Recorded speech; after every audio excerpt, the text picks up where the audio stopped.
Dans un conteneur situé dans l'un des 3 camps de réfugiés du nord-est du Kenya, Aden Abdoulali présente la matinale sur Radio Gargar.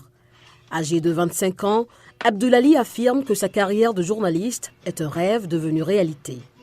Contraint à l'exil alors qu'il était adolescent, après avoir rejeté un appel à rejoindre Al-Shabaab, Abdoulali explique qu'il aspire à raconter les histoires qu'il a vues pendant qu'il vivait dans le camp.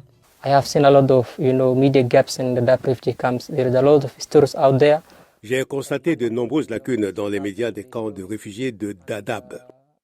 Il y a beaucoup d'histoires qui circulent, mais personne ne les couvre.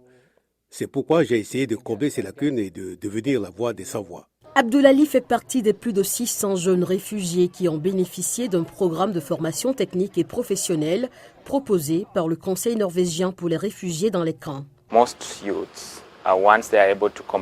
La plupart des jeunes, une fois qu'ils ont terminé l'enseignement primaire et secondaire, ont peu de chances d'accéder à l'enseignement supérieur, et plus particulièrement à l'université. C'est pourquoi, en tant que NRC, nous avons décidé de nous lancer dans l'offre de compétences techniques destinées aux jeunes. Les compétences que nous fournissons sont davantage axées sur le marché. Nous évaluons le marché et examinons les possibilités qui s'offrent à nous dans l'ensemble de Garissa, mais aussi à Dadaab. C'est à partir de là que nous avons élaboré les différents cours que nous proposons aux jeunes, garçons et filles. Le réfugié congolais Eli Amouli, journaliste numérique et producteur de télévision en herbe, est également bénéficiaire du programme.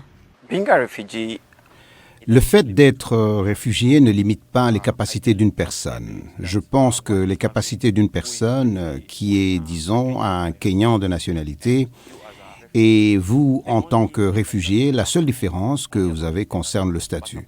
Mais pour le reste, je pense que nous sommes les mêmes. À l'occasion de la Journée internationale de l'enfant africain, Aden Abdoulali a couvert une célébration dans le camp de réfugiés.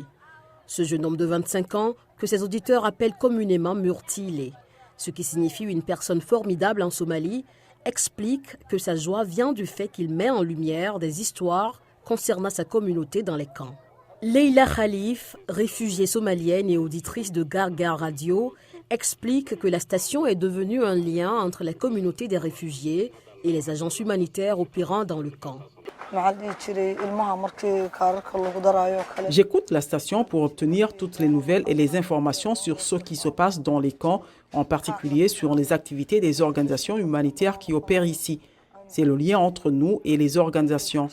Le Kenya accueille plus d'un demi-million de réfugiés et de demandeurs d'asile, principalement en provenance de la Somalie et du Soudan du Sud.